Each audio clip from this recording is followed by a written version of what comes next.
కదా, ఏముండాలట? శిష్యులకు తగిన నోరు ఉండాలి. చాలా ఆశీర్వాదాలు పిల్లరా మనము నోటి ద్వారానే పొందుకుంటాము, నోటి ద్వారానే పోగొట్టుకుంటాం, నోటి ద్వారానే పోగొట్టుకుంటాం. గమనించండి, శిష్యులకు తగిన నోరు మనకు కావాలి. తర్వాత మాట చదవండి అమ్మా, తర్వాత మాట చదవండి, కొంచెం శ్రద్ధ పెట్టండి. తర్వాత మాట చదవండి. తర్వాత మాట చదివితే ఉంది, శిష్యులు వినున్నట్లుగా నేను వినుటకై ఆయన ప్రతి ఉదయమున నాకు వినుబుద్ధి పుట్టించుచున్నాడు. చూసారా, ఉదయకాలమున దేవుడు మనతో మాట్లాడతాడు. బైబిల్ తీసి అప్పుడు చదవాలి, అప్పుడు దేవుడు మనతో మాట్లాడతాడు. అలాగే చూడండి 5వ వచనం, యెషయా 50వ అధ్యాయం 5వ వచనం చూడండి. బైబిల్ తెరిచి చూడాలి. మీకు కూడా, ప్రభువగు యెహోవా నా చెవికి వినుబుద్ధి పుట్టింపగా వినకుండా నేను తొలగిపోలేదు.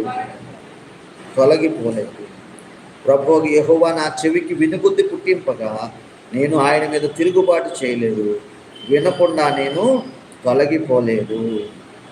శిష్యునికి తగిన నోరు కావాలి, శిష్యులకు తగిన బుద్ధి కావాలి, వినినట్లు శ్రద్ధ కావాలి, విని పాటించే కృప కావాలి. ఏమంటే ఇవన్నీ శిష్యులకు ఉండాల్సిన అవసరము ఉన్నది. మరి తన కృప కొరకు కనిపెట్టుకుని వారి యందు ఆయన ఆనందించేవాడుగా ఉంటున్నాడు. తన యొక్క మరి ఆ దయ కొరకు వేడుకుని వారి పట్ల ఆయన సంతోషించు దేవుడై ఉంటూ ఉన్నాడు. కాబట్టి ఉదయకాల సమయంలో మనం గమనించాల్సింది ఏంటంటే, శిష్యుడికి తగిన నోరు, శిష్యుడికి తగిన వినుబుద్ధి, శిష్యుడికి తగిన ప్రవర్తన, ఇదే ప్రభు మన దగ్గర నుండి కోరుచున్నాడు. ఇదే ప్రభు మన దగ్గర నుండి కోరుచున్నాడు. పిల్లరా, ఇంకొక అంశం ఈ అధ్యాయంలో మనం చూద్దాం. అదేమిటంటే, ఎవరు నా బంధువులు అంటున్నాడు. సరే, చివరిలో ఏమన్నాడు? మార్క్స్ వార్త 3వ అధ్యాయము 31 నుంచి మనం చూస్తే, ఆయన సహోదరులు వచ్చారట. ఎవరు వచ్చారు? ఆయన సహోదరులు తల్లి వచ్చారట. వచ్చి వెలుపట నిలిచి ఆయనను పిలవనంపిరి. ఉందండి మీ బైబిల్ అలా ఉందా? వెలుపల నిలిచి ఆయన ఏం చేశారు? చెప్పండి, ఏం చేశారు? చెప్పండి, చూసి చెప్పండి. మార్క్స్ వార్త 3వ అధ్యాయం 31 వచ్చింది, చదవండి. లేదంటే ఆయన సహోదరులను తల్లి వచ్చి వెలుపట నిలిచి ఆయనను పిలవనంపారు. అయితే జరిగింది ఏంటి? 32వ వచనం, ఇదిగో నీ తల్లియు నీ సహోదరులను వెలుపట ఉండి నీ కోసం ఎదుగుచున్నారని ఆయనతో చెప్పారు. ఎవరో చెప్పారు, ఇదిగో నీ తల్లి వచ్చింది, నీ సహోదరులు వచ్చారు, వారు నిన్ను వెతుకుచున్నారని చెప్పారు. ఇక్కడేమో జనాలేమో గుంపుగా ఉన్నారు. అంటే జనాలను గురించి తల్లిని పిల్లలను కాదు, సహోదరులను కాదంటాం కాదు, కానీ ఆయన ఒక మాట చెప్తూ ఉన్నాడు. ఏమిటో చూడండి, 34వ వచనంలో, ఇదిగో నా తల్లియు నా సహోదరులను. ఎవరిని చూసి అంటున్నాడట? చెప్పండి, ఎవరిని చూసి అంటున్నాడు? తన చుట్టూ కూర్చున్న వారిని కలియ చూచాను. ఎంతమంది ఉన్నారు అక్కడ? వాళ్ళందరినీ చూశాడు అన్నమాట. ఏమండి, ఎంతమంది ఉన్నారు వాళ్ళందరినీ చూశాడు. మీరే నా సహోదరులు, మీరే నాకు తల్లి అంటున్నాడు. చూసారా, శిష్యుడికి ఎంత భాగ్యం ఇచ్చాడు ఆయన?